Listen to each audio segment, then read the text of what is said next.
ముందు బుల్లెట్లు దించండి, తర్వాత ప్రశ్నలు అడగండి. తమ సైన్యాన్ని ఉద్దేశించి డానిష్ పీఎం చేసిన సెన్సేషనల్ కామెంట్స్ ఇవి. మొదట తూటాలు దించమని చెప్పింది ఎవరికో కాదు, అమెరికా సైనికులకే. ఎందుకంటే వాళ్ళు ఎప్పుడైనా గ్రీన్ ల్యాండ్లో ల్యాండ్ అవ్వచ్చు కాబట్టి. అవును, ట్రంప్ అదే చెప్పాడు. ఏం చేసైనా గ్రీన్ ల్యాండ్ను సొంతం చేసుకుంటామని తేల్చేశాడు. ఆ తెంపరి ప్రకటనకే తూటాలతో బదిలిస్తామన్నారు డానిష్ పీఎం.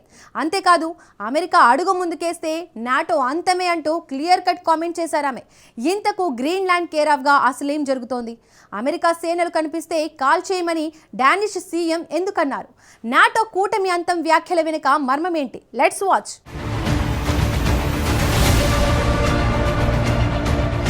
టార్గెట్ గ్రీన్లాండ్, అగ్రరాజ్యంతో ఢీ అంటున్న డెన్మార్క్. దేనికైనా సిద్ధమన్న ట్రంప్ టచ్ చేసి చూడమన్న మెట్టే. మరో వినాశకర యుద్ధానికి ఆర్కిటిక్ వేదికగా మారుతుందా? నాకు కనుక తిక్కరేగితే వెనిజులాకు పట్టిన గతి మీకు పడుతుంది. మదురో కిడ్నాప్ తర్వాత ట్రంప్ దూకుడు ఇలాగే ఉంది. Mexico, Colombia, Cuba, Latin America దేశాలనే కాదు, తనకి ఎదురు నిలిచే ఎవరినైనా ఇలాగే బెదిరిస్తున్నాడు. ఆ దేశాలు కూడా చాలా వరకు ఎవడైతే తమకేంటి అన్న రేంజ్లోనే బదిలిస్తున్నాయి. కానీ ఓ మహిళా నాయకురాలు మాత్రం ట్రంప్కు క్రిస్టల్ క్లియర్ పిక్చర్ చూపించింది. తమ మట్టి జోలికొస్తే మొదట తోటాలు, తర్వాతే చర్చలుంటాయని తెంపరి ట్రంప్కే చుక్కలు చూపించింది. శత్రు సైనికులు ఎదురుపడితే బుల్లెట్ దించిన తర్వాతే ప్రశ్నలు సంధించమని తన సైన్యాన్ని ఆదేశించింది. ఆమె పేరు మెట్టే ఫ్రెడరిక్సన్, డానిష్ పీఎం. అమెరికా సైనికులను ఉద్దేశించే ఆమె ఈ వ్యాఖ్యలు చేశారు. హద్దు దాటితే అంతం చేస్తామని అంతటి ట్రంప్కే సీరియస్ వార్నింగ్ ఇచ్చారు. అందుకారణం ఆఫ్టర్ వెనిజులా ట్రంప్ ఆడుతున్న డర్టీ గేమే. ఏం చేసినా గ్రీన్లాండ్ ను ఆక్రమించుకుంటామంటూ రెచ్చిపోతున్నాడు. డానిష్ పీఎం వార్నింగ్ కాల్ తర్వాత కూడా అదే చేశాడు. We are going to do something on Greenland, whether they like it or not, because if we don't do it, Russia or China will take over Greenland, and we're not going to have Russia or China as a neighbor. Okay?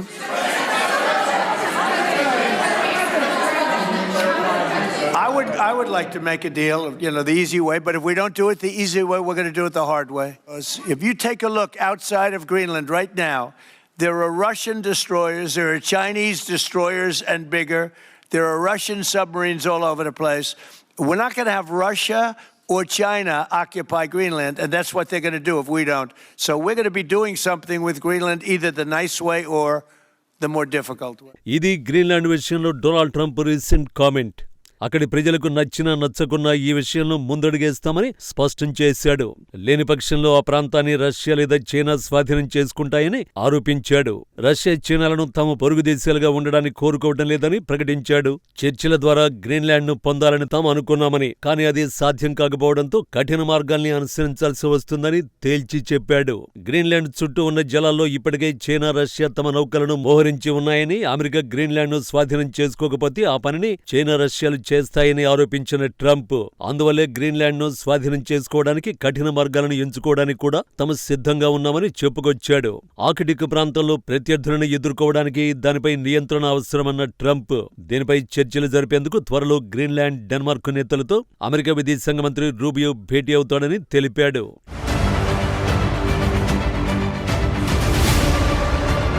Trump తాజా వ్యాఖ్యలను బట్టి గ్రీన్లాండ్తో పోరు కోసం సైన్యాన్ని సిద్ధం చేస్తున్నట్టు కనిపిస్తోంది. గ్రీన్లాండ్ను దక్కించుకునే క్రమంలో ఎవరైనా తమ మాట వింటే ఓకే, లేకపోతే అమెరికా అంటే ఏమిటో చూపించాలని ఆ దేశ బలగాలకు దిశానిర్దేశం చేశాడు. గ్రీన్లాండ్ను సీజ్ చేయడానికి ఎంత సైనిక సహాయం కావాలో అంతా వాడుకోవాలంటూ ఆర్మీకి సూచించాడు ట్రంప్. ఒకవైపు గ్రీన్లాండ్పై కన్నేస్తే యుద్ధం తప్పదంటూ డెన్మార్క్ ఇప్పటికే చేసిన హెచ్చరికల నేపథ్యంలో ట్రంప్ దీనిపై శరవేగంగా పావులు కదుపుతున్నాడు. అయితే ట్రంప్ ఈ వ్యాఖ్యలు చేయడానికి కొద్ది గంటల ముందే గ్రీన్లాండ్ ను ఆక్రమించుకునే ప్రయత్నాలు జరిగితే మొదట బుల్లెట్లు దించి ఆ తర్వాత చర్చలు జరపమని తన సైన్యాన్ని ఆదేశించారు. అంతేకాదు, ఇది కేవలం గ్రీన్లాండ్ సమస్య కాదని, నాటో కూటమి మనుగడకే ప్రమాదమని డానిష్ పీఎం హెచ్చరించారు. నాటో సభ్యదేశంపైనే అమెరికా సైనిక చర్యకు పాల్పడితే యావత్ నాటో వ్యవస్థ కూలిపోతుందని, ఇక ఏమీ మిగలదని ఆమె ప్రకటించారు. ఈ రేంజ్ క్లారిటీ ఇచ్చిన తర్వాత కూడా గ్రీన్లాండ్ ఆక్రమణ విషయంలో ట్రంప్ వెనక్కి తగ్గకపోవడం ప్రపంచాన్ని ఆశ్చర్యపరుస్తోంది.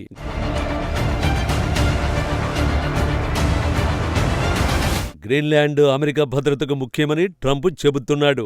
ఆ ప్రాంతాన్ని తాము స్వాధీనం చేసుకోకపోతే ఆ పని రష్యా, చైనాలో ఏదో ఒకటి చేస్తుందని వాదిస్తున్నాడు. ట్రంప్ వాదన నిజమనుకుంటే డెన్మార్క్ భూభాగంపై రష్యా చైనా దాడి చేసినప్పుడు నాటో సభ్యదేశంగా అమెరికా కూడా ప్రతి దాడి చేయడానికి అవకాశం ఉంది. కానీ ట్రంప్ మాత్రం అడ్డంగా వాదిస్తూ గ్రీన్లాండ్ సొంతం చేసుకోవాలని చూస్తున్నాడు. అందుకు కారణం అమెరికా భద్రత కానే కాదు, అక్కడ ఉన్న అత్యంత విలువైన ఖనిజ సంపదే.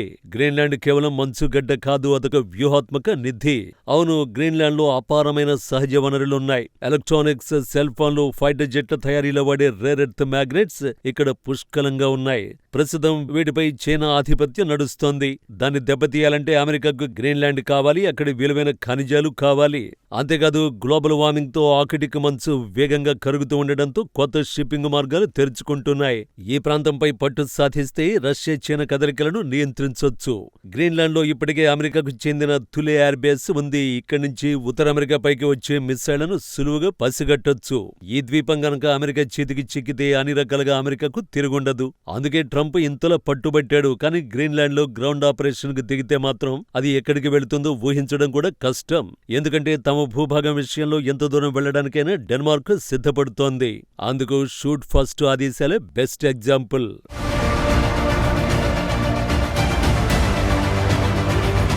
గ్రీన్లాండ్ ఆక్రమణకు అమెరికా సేనలు ప్రయత్నిస్తే ఎవరి ఆదేశాల కోసం ఎదురు చూడకుండా ముందు కాల్పులు జరపమని తన సైనికులను ఆదేశించారు డెన్మార్క్ పీఎం.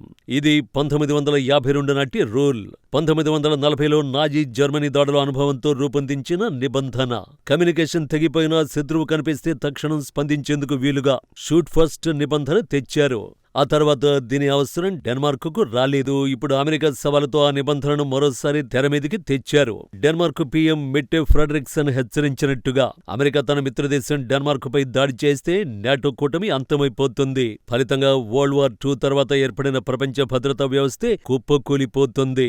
పైగా Britain, France, Germany, Italy, Poland, Spain వంటి దేశాలు కూడా ఒక మిత్రదేశంపై అమెరికా ఇలాంటి ఒత్తిడి తేవడాన్ని తీవ్రంగా తప్పుపడుతున్నాయి. అన్నింటికి మించి అమెరికాపై వ్యతిరేకతతో డెన్మార్కుకు మద్దతుగా చైనా, రష్యా సీన్లోకి దిగితే మూడో ప్రపంచ యుద్ధంగా మారడం ఖాయం. ఒక్క మాటలో చెప్పాలంటే గ్రీన్లాండ్ పై అమెరికా సైనిక చర్యకు పూనుకోవడం వరల్డ్ వార్ IIIకి వెల్కమ్ చెప్పడంతో సమానం. వచ్చే వారం అమెరికా విదేశాంగ మంత్రి డెన్మార్క్ వెళతాడు. యుద్ధమా, దౌత్యమా అని తేల్చబోయేది ఆ పర్యటనే.